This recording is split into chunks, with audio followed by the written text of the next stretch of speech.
when we look at that from a radical acceptance, we're just accepting that, you were harmed, that you got hurt. And then from there, it doesn't feel good. Nobody likes to feel that, but it allows us to then make accommodations or have compassion for ourselves. I think you gain an understanding and you gain a better relationship with yourself, with your past, and with the people around you. Hello and welcome. We're so glad you're tuning into the Taking Good Care show. I'm Dr. Andrew Wong, based in Toronto, Canada. And I'm Dr. David St. Arnaud, based in Edmonton, Canada. We're two practicing psychologists with over a decade of experience each, working in a variety of settings and supporting diverse populations. Thanks for joining us. We hope you enjoyed today's episode. While we're both practicing psychologists, our podcast is intended purely for educational and entertainment purposes. It's not a substitute for professional mental health care or treatment. If you're in need of support, we strongly encourage you to reach out to a licensed mental health professional in your area. Good morning, Andrew. Good morning, Dave. It's another Friday, gorgeous Friday here in Toronto. It's sunny, 21 degrees.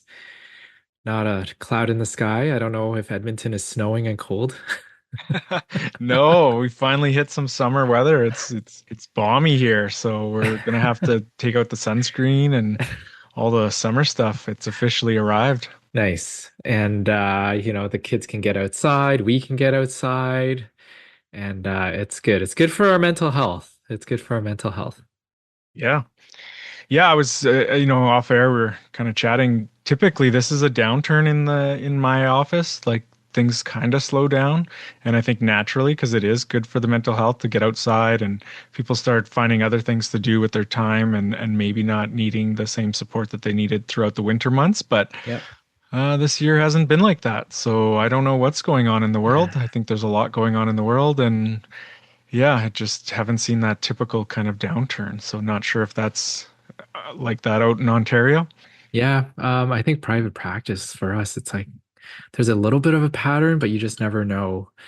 People surprise us. But I would say for kids, definitely, I was saying, more cancellations this week. I think again with the nicer weather and also the school year slowly winding down. I know it's just the end of May, but I've heard from some families they think the teachers are sort of done for the year, and so I think some families just want to take a bit of a break, and it's actually a nice little break for me as well. So I'm not going to complain. Yeah, no, we need to take our breaks. So, and what are we doing today? We're going to talk about radical acceptance. This is something that if you do a quick Google, Bing, whatever your search engine is, quick search, there is a lot of stuff out there.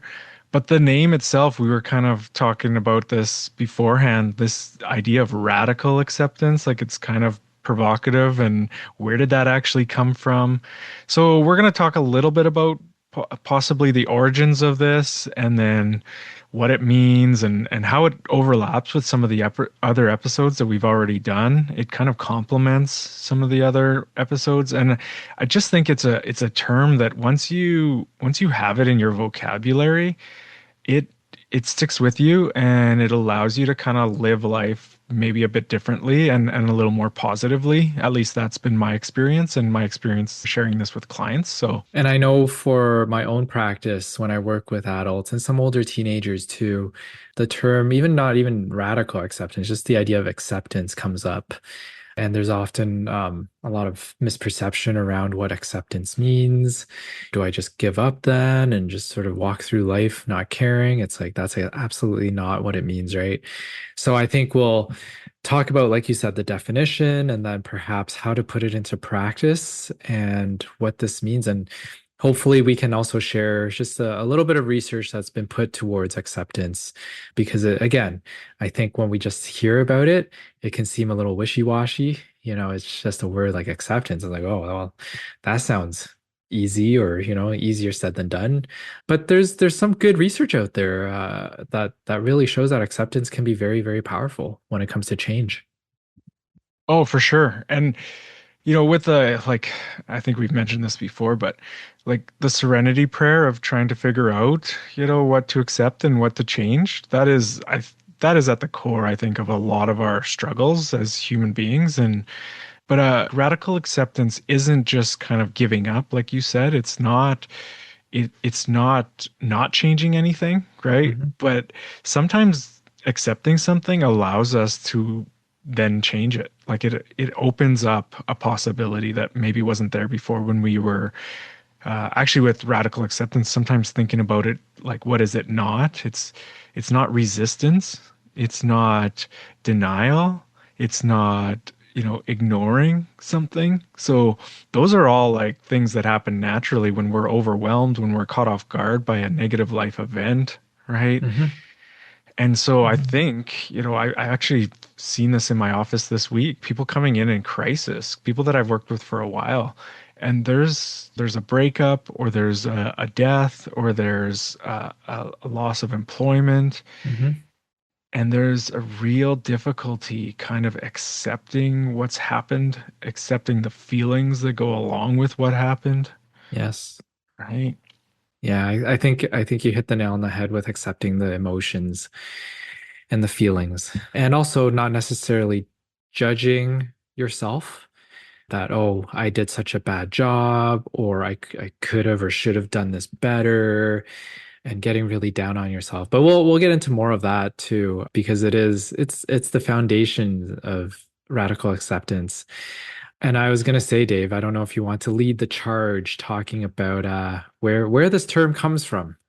Yeah, I mean, I don't know if we have to spend a ton of time on it, No. but actually, the reason why we're even talking about this, I think, was because I finally got around to reading this book that's been on my list for quite some time, and it's called Radical Acceptance: Embracing Your Life with the Heart of a Buddha.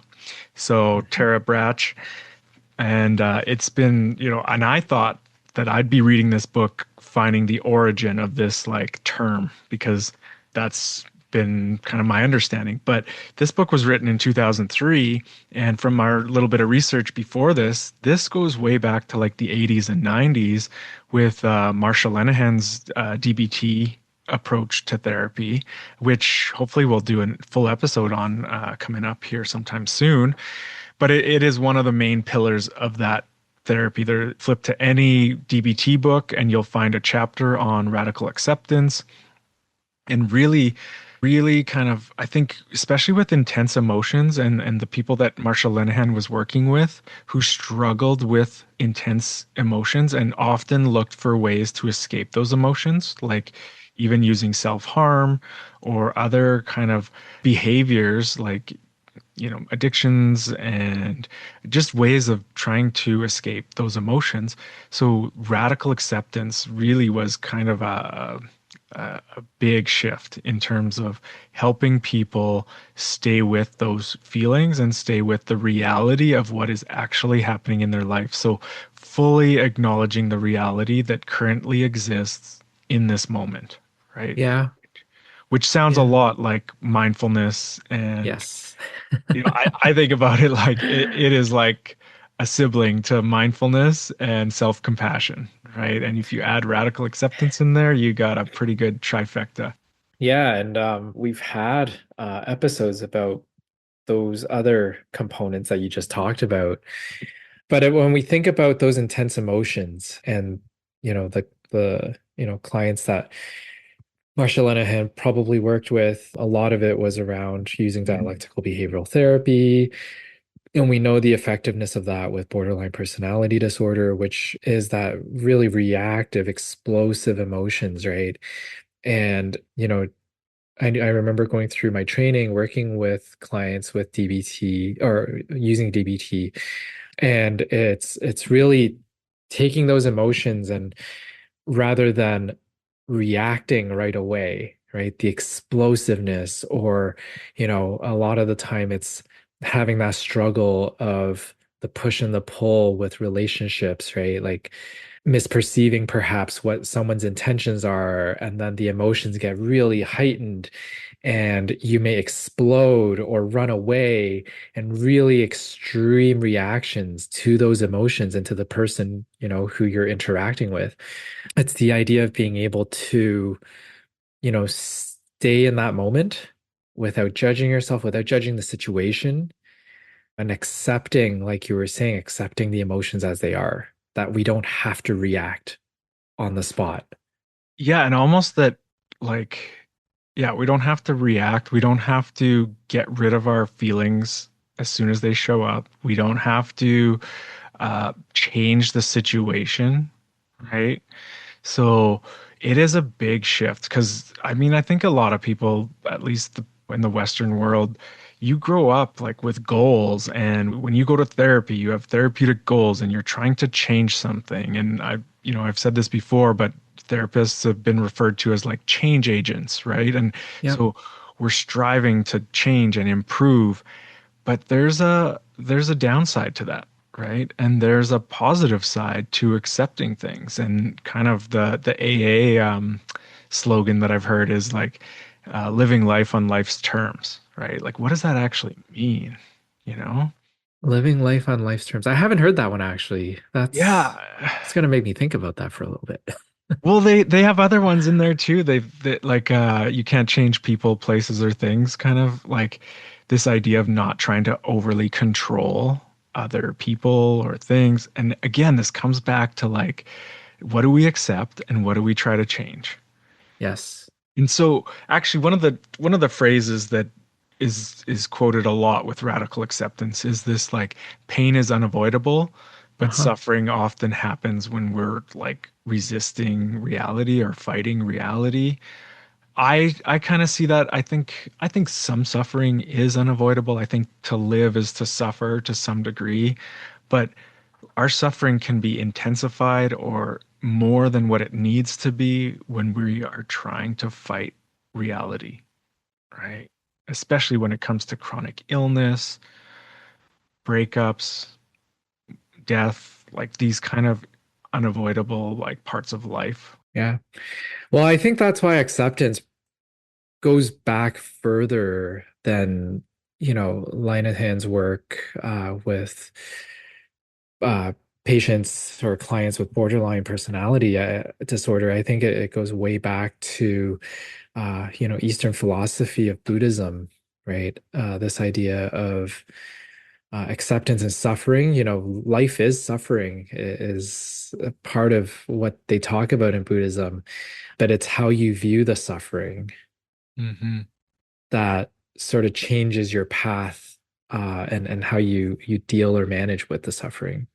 Yeah, and it's I mean, it is a complex thing, right? Like, if we accept our suffering, does that mean we don't like avoid being hurt or being taken advantage of or get out of a situation that we could, right? Do we stay in an Yeah, abusive relationship? No, but there is some value in kind of sitting with the suffering rather than sure. quickly trying to run away from it or escape it, right? Yeah, So even yeah, just sitting with like physical discomfort, like that was yep, my experience with mindfulness that was not expected. Like sitting cross-legged on a hard floor and being told like just to feel the pain rather than trying to adjust your body really quickly and make yourself more comfortable. And I'm like, what? This yeah, doesn't make any sense. Why are we going to sit with pain when we can just move? yep.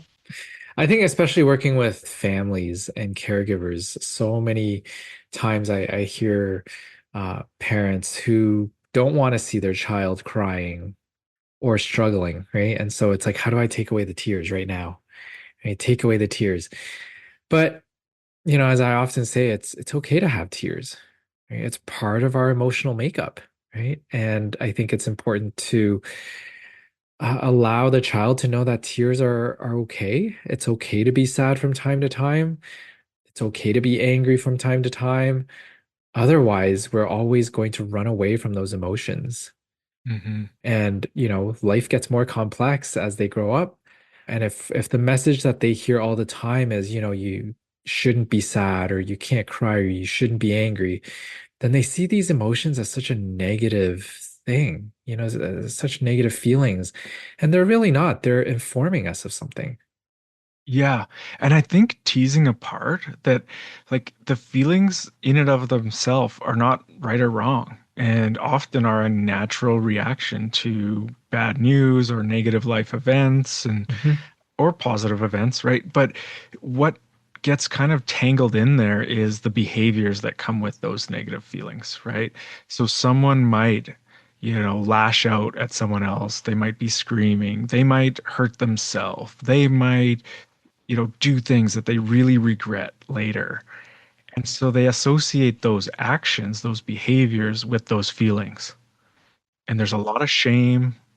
And with shame, that goes hand in hand with judgment, right? Hmm. Judging yourself Yeah. in a negative light. So, having said all of that, Dave, I want to sort of bring it back to this idea of acceptance and what it is and what it is not. I think that's probably quite a an interesting discussion because, like we sort of teased at the beginning, many people have the misperception of what is acceptance, right? Do I just go around walking around and not caring anymore? Or is there more to that? Well, this might be easier to just give like an example. Sure. So just a recent example, someone coming into my office, someone in distress, someone that I've worked with for a long time, I've known them well, and they're saying things like, I don't want to feel like this. I can't handle this. It's not fair, right? Like these are all indications that they are really struggling to accept where they are and what is happening to them.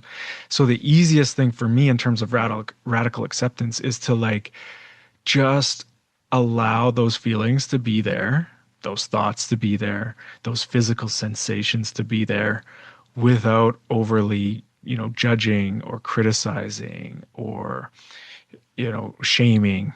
And that can be a really unique experience for a lot of people, right? It's just like they want the feelings to go away and they want you to help them really quickly get them away. But what we notice is if we just accept, okay, notice how you're feeling that in your body. Notice how that emotion is coming up.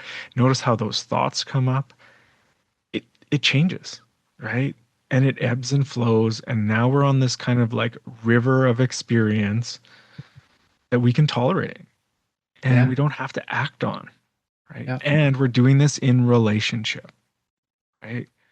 So I'm making sure that I'm okay with all of these feelings, all of these thoughts, all of these physical sensations, right? And I'm communicating that like we can do this together. And I think this is secure attachment. This is, Yeah. what adults should do for kids when they're have feelings that they don't like or can't control, right? Yep. Yep. Again, this brings me back to the episode with Dr. Welton. This resonates with what he was saying, like trauma at birth. We all sort of come in to this world as equals, but over time, through the influence of our environment or our caregivers and parents, the experiences can be quite negative. And so we may learn that those emotions, we should run away from them, right? Or we should feel uncomfortable having those emotions. And so we start creating the identity and living this life where we should never cry, we should never feel sad. And if we feel sad, we take control so that we control the if we control the situation, then we cannot feel sad, right? Rather than just taking a few minutes, if even, to sit there and understand and acknowledge that, you know what, shoot, I am sad. I am feeling sad right now. This is a bad situation or a sad situation that I'm in, and that's okay. Yeah, and again, I think that's counterintuitive in the society that we live in, right? That's striving for, you know, hacks on how to be happier, how to like feel better, how to be more comfortable. And I think those are all, good things to some degree, right? But when you're actually sad or hurt or angry or terrified or like those emotions, give you some information about what's going on in your world, what's happening in your life. And a lot of times we can actually tolerate them, right? I think, Marshall Linehan and DBT and the population she was working with, like she made it like clear that some people just feel things more intensely, and those people are going to have a hard time with those strong negative feelings, right? And how do we cope with that? Well, it really is. There's that big piece around emotion regulation, right? So, to your point, some people will feel certain emotions very strongly, and all of that can spiral so quickly. So, let's take for an example somebody who, is at work, gets really angry with a coworker, right? Maybe, in their eyes, the coworker did something that they shouldn't have done, and that anger just ramps right up, right? And in that moment, you've got choices, right? You've got choices to, you can walk away, you can keep doing your work while huffing and puffing, you can confront that person, right? Or you can go straight to your superior, storm into their office and say, Billy did something they were not supposed to do, and now everything's ruined, right? But I think what's important to remember is that there's consequences to every decision we make, right? For So, every sorry, go ahead. Yeah, Even the decisions we don't make, if it's automatic, if it comes out exactly. before we're even conscious of it. Yeah. But I think I go back to what we were talking about before is that this can count as suffering, right? Like you have a dilemma here. And this dilemma can be thought of as a struggle or as a suffering. And by taking a moment, right? Just by taking a moment to think about the various consequences of doing something or not doing something, it can change the course of that outcome, right? And so, you feel like you were wronged by Billy. Maybe if we take a few minutes to think about it, were you deliberately wronged by Billy? Or was it an honest mistake? Even that deliberation can change the way you act with Billy. Oh, for sure. Our interpretations, right? Our judgments and interpretations of what is happening to us in the world, right? Actually, there's another phrase that I like in terms of like radical acceptance is like that healing often begins when individuals stop fighting the reality that trauma affected them or the Hmm. reality of like these negative things in their life, right? So the way that I make sense of that, the way that I understand that or have seen that like, okay, well, how does this actually work? When we're fighting, just just think of the last fight you had with someone, right? The last Hmm. conflict you had. And that could be with yourself or with someone else or with, whatever device you were trying whatever tool you were trying to use that wasn't working correctly, right? We constrict, our muscles get tense, our heart rate goes up, like we get into that fight, flight, or freeze response, right? And what does that do? That allows us to take action. But if we're constantly fighting like that, our body is constantly tense. Actually, this reminds me of the chronic pain episode, right? So if we're constantly fighting it or constantly telling us that it shouldn't be happening or that we shouldn't be feeling this, all of a sudden we're constricted, we're tense, we're using a lot of energy, and then we get, negative effects, right? Like our body doesn't heal as quickly. We Yeah, can't rest and digest. We can't, so we don't have energy to yeah, actually maybe take some action in the situation. So it's yeah, kind of counterintuitive, but when we accept it, it frees us up to kind of access resources that we didn't have before when we were constantly fighting it, right? We yeah, even sleep better. We like there's so many things that happen when we kind of accept a crappy situation, right? yeah, yeah. Well, I'll use another example. Let's say something didn't go your way. Again, I'll use work as an example. Something didn't go your way at work, and you're meeting up with a friend you haven't seen for a long time, after work for dinner or whatever it is. And if you carry that all day with you, right? And even when you go out with friends, you're still carrying that with you. You're no longer going to have a good time, right? And there's ripple effects to that. Again, your friend also didn't have a good time because either you didn't say anything much, or you were grumpy the whole night, or all you ever talked about was what happened at work that morning. There's consequences again, right? There's implications to the way we carry our feelings and the incidents with us. Yeah. Yeah, there is consequences. And you know what? I'm thinking some people might be like, well, no, you actually need that anger or that, those feelings to fuel you Yep, to, make some changes, right? And take some action. And yep, again, both are true, right? There's benefits in time for acceptance and there's time for action. And actually, I heard this recently. I can't remember where I heard it from, but like so many people that I've seen in my office, they don't want to get rid of the anger because the yep, anger has like got them to the mhm, gym. It has got them like, to work really hard at things and to be successful in their job. And so there's a lot of benefits that came from the anger. But the phrase that I heard was, it's a fuel. It's a fuel that can fuel you, but it's a dirty fuel. Right. And if you yes. think about that, what is it doing to your system? What is it doing to your mind, to your body? Right. Yeah. So is there another way? Well, it goes back to, I think I mentioned this a few episodes ago with Andy Roddick, the tennis player, right? Like his fuel for his drive to play and to win was because he didn't want to lose. Whereas he's heard now from other champions, their drive was that they could lose, but they really wanted to win, right? The jubilant feeling of winning was way better than thinking, oh, I don't want to lose today. Right. So instead of always being on the defensive and thinking, oh, I need to defend. And, because if I lose, I'm going to feel so much embarrassment and so much shame. Hey, I just want to go out there and win. And if I lose, that's okay. Right. But I really want to win today. Yeah, I'm playing because I like winning versus I won't be able to handle losing. Right. Exactly. That kind of Such a pressure. different frame of mind, right? Yeah.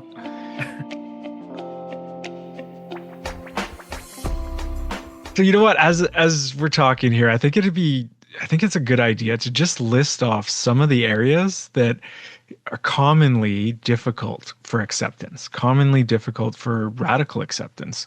And the first one, and oh my gosh, there is an industry around this. It's aging, right? What is it like to accept aging? And I mean, I'm mid 40s now, so I'm starting to feel a lot more of that. But what are the ways that we resist aging, that we fight against our aging, that we don't, accept what comes with aging, especially after like middle age, right? So some of the other ones like uh, divorce and separation or any like relationship breakup, especially like ghosting or people, disappearing on you or abandoning you, career disappointments, health limitations. Yeah. Oh, I think I was getting at that, but like family estrangement, uncertainty, loss of identity, Yep. mortality, Yep. right? These are all things that are really hard to accept. Well, I think this is why, the term midlife crisis, right? I mean, we're both in our 40s. Sorry if I just outed your age there. But I the more I think about this as I live through this period, I don't know if it's I don't agree with the term. The more I think about it, and I've sort of reflected on this, right? Like a crisis, right? Is it really a crisis, or are we just sort of in a period of time where things may seem a little stagnant because you go to work, you have your kids and you eat dinner and you rinse and repeat, right, over and over again. And sometimes maybe in life, do we want something a little bit different? We're sort of reflecting like, oh, is there more, right? As I'm going through this period, there's not as much movement anymore as there was in our 20s or maybe even in our early 30s, right? And so as we sit and reflect about that, and I can see you smiling, how do we navigate that, right? Again, sitting and reflecting about it, and I think it can be really helpful. Yeah, I agree, and I'm actually laughing because I'm like, okay, you just stumbled on another podcast episode. Like, we need to do like a whole thing on this like midlife crisis thing. So I don't want to go too far down that path. I think Okay. I won't. Yeah, I think we could easily spend a good 45 minutes talking about that. So, but just last night, I'm at men's group. I'm the group's before the group starts, and I'm chatting with admin staff, and one of the admin staff says, we're talking about weekend plans, and anyways, there was just like some links to like some things that I did a long time ago, and then the admin staff said, I said, well, like when were you born? And she was like 2003. I'm like, oh my God, I graduated high school in 2000, right? Like before you were born. And then for a split second, I'm like, I'm getting old, right? And then like, what does that mean? And like, do I, even the whole like cosmetic industry, right? Hmm. A lot for women, but I've had men tell me like you should do Botox or you should dye your hair or get rid of your grays or like we're constantly kind of in this situation where do we accept what's happening to our bodies, to our minds, right? Or do we fight against it? Do we try to change it? Do we try to hold on to something? And again, there's both are true and there's room for both. But I think we're highlighting radical acceptance because it's kind of like an under or a neglected side Hmm. of how we approach life, at least in the Western world, from my perspective. Yeah. Oh, I could go a different direction, a couple of different directions right now. I will say this, if you're ever with a therapist and a clinician and there's silence in the session, I would say for the most part, it may be intentional and it's okay. I know I use silence as a tool, but I use it as a tool so that what I'm hoping is that the person sitting there with a certain strong emotion or thought has a chance to just sit with it and to feel it, right? Rather than interrupting the process. If I have a client who's in front of me who's tearful and they said something that's very profound, I will just let them sit for a while and we won't say anything. But that's me trying to help them just feel and reflect on what they just said, and then we may engage afterwards. So that's one piece I wanted to add. But I also wanted to say too, as part of this episode is okay, how do we get to acceptance? Well, yeah, and I think you just stumbled on something that I love it when our brains connect even over miles apart. There's a whole chapter in the book that I read, that Radical Acceptance, and it's called The Sacred Pause. But in my mind, I don't I've heard this somewhere else. There's probably another book called like The Power of Pause, right? And it's just this practice. And that's what I think you're saying. Like, how do we actually do the acceptance piece? Think about it as a practice. It's something that we have to continually kind of practice and Mhm. develop and work on because it doesn't come natural, I think, for a lot of people. Maybe some people that grew up in like Eastern philosophy with a lot of mindfulness and Buddhism and No, I don't think so. I'll just say that as firsthand experience. okay. Well, one of the practices is just pausing. Just like you said, that silence, being with the experience without, Yep, striving to change it or acting on it, or just so intentionally pausing before acting.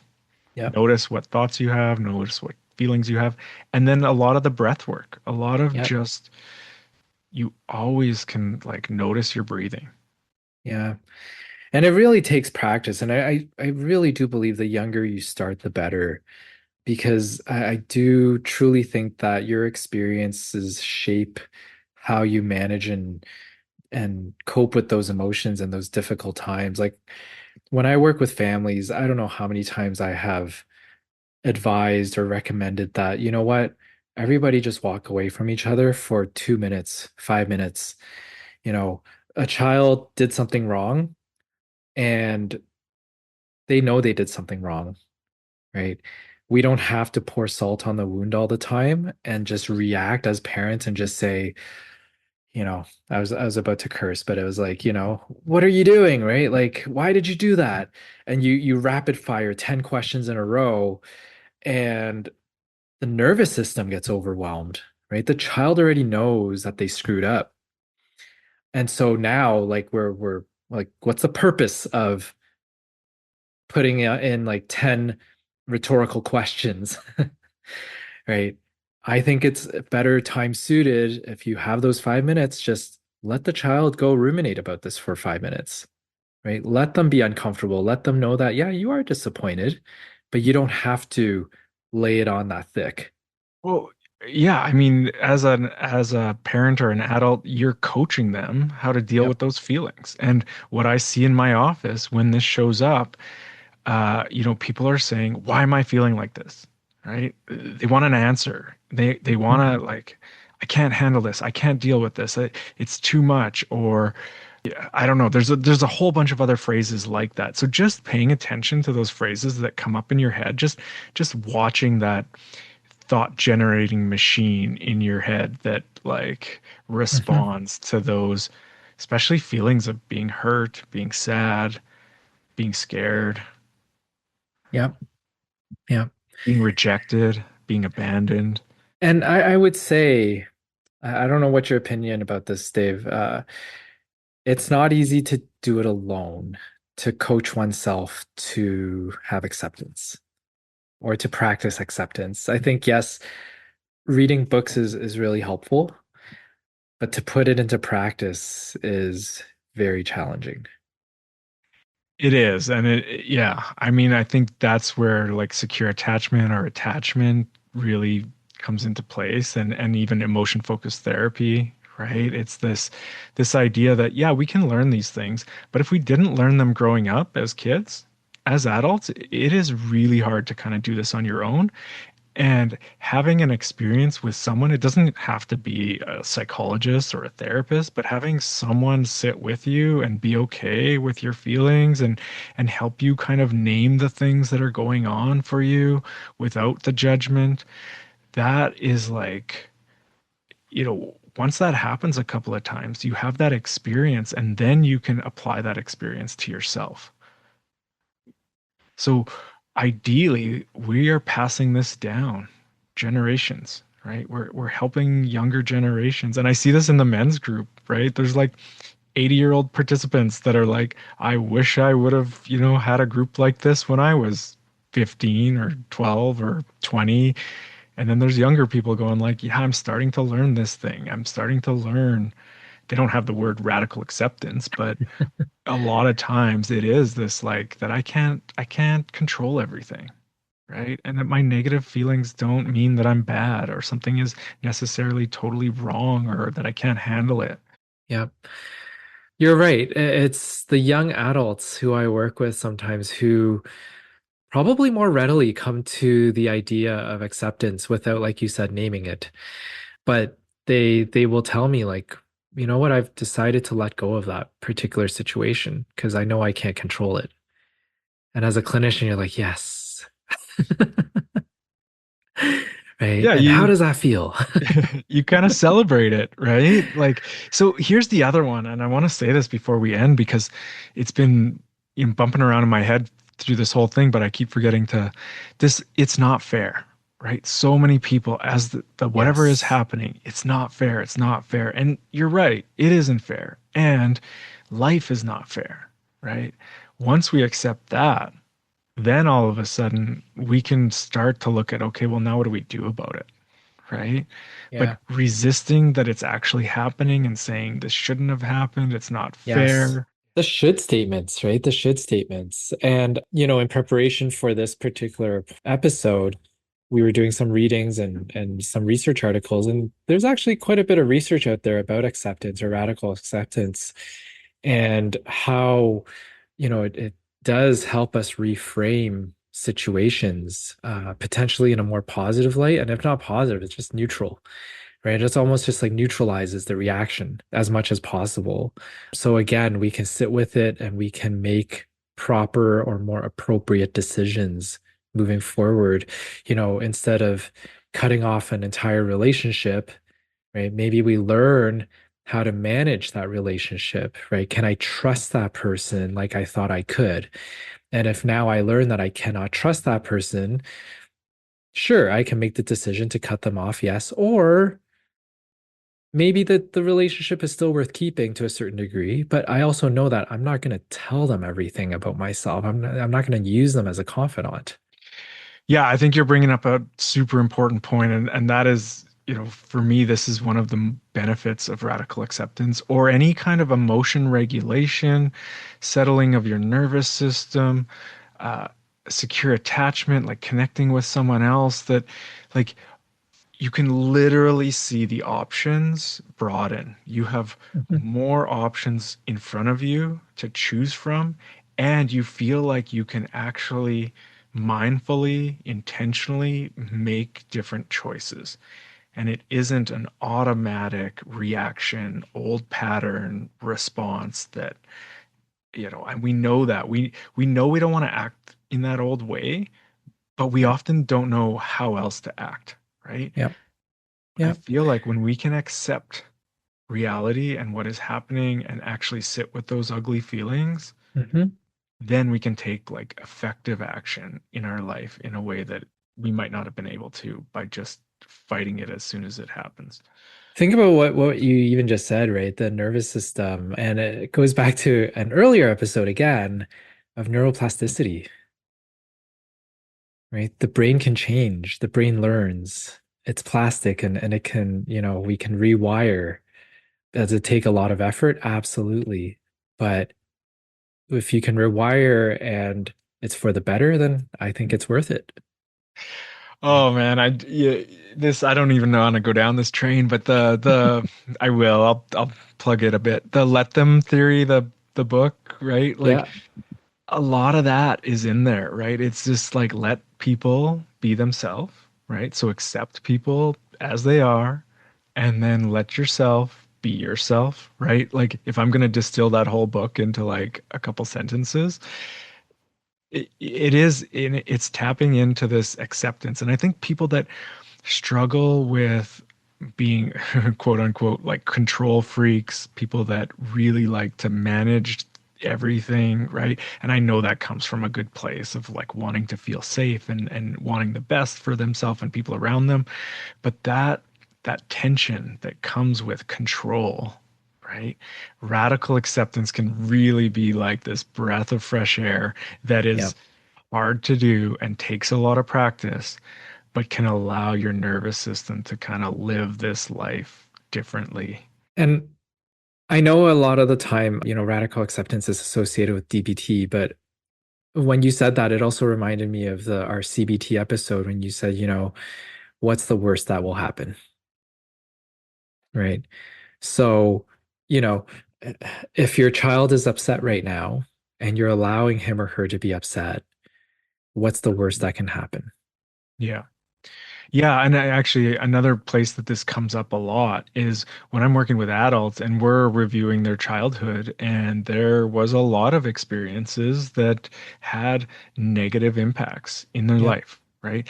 A lot of people will be like, "Oh, it made me stronger. I wouldn't be the person that I am if those things didn't happen." Like, there's a lot of ways to kind of minimize, avoid, ignore that something really had a negative impact and might still have a negative impact as adults. And so when we look at that from a radical acceptance, we're just accepting that, you were harmed, that you got hurt, that and possibly you're still hurt, right? And then from there, it doesn't feel good. Nobody likes to feel that, but it allows us to then make accommodations or have compassion for ourselves or understand some of our behaviors that we don't like, right? I think you gain in understanding and you gain a, a better relationship with yourself, with your past, and with the people around you. Exactly. Wow. That what a way to end the episode, Dave. I think we should just stop right there. As you can tell, I'm pretty passionate about this, and yeah, No, but I think I think both our practices are similar in that way, that we do believe that acceptance or radical acceptance is really important, right? The more we try to control something, like how many times have I heard this? Like the more we try to control something, the harder it is, right? Think about it this way. This goes back to ACT, right? Acceptance and commitment therapy. It's sort of like if you're trying to rein in a horse and you are pulling and pulling as tightly as you can, the longer you pull, the more tired you're going to get, right? And, the horse and yourself, you're both struggling to break free. And so when the time you need to give up, that horse is going to be in complete chaos and it's going to be more uneasy to handle than it started, right? And so everybody gets flustered. Everybody's in chaos now. So, I hope with all our analogies today, it sort of paints this picture that acceptance is very important. So that as we learn to let go, it doesn't mean we're giving up. It doesn't mean we're giving up complete control. It just helps us put things into perspective so that we can regain some sense of control. yeah, and redirect our energy, Yeah, right? Like I've finally accepted that I'm probably not going to play pro sports and make $1 million playing pro sports. So, like now I can redirect my energy to this podcast. Yeah, exactly. I'm kind of joking, but it's serious. Like a lot of kids, like we have these dreams, we have these hopes, and it's hard to let that go. And when do we let that go? And when do we accept that that pursuit or that dream isn't going to be in our future, right?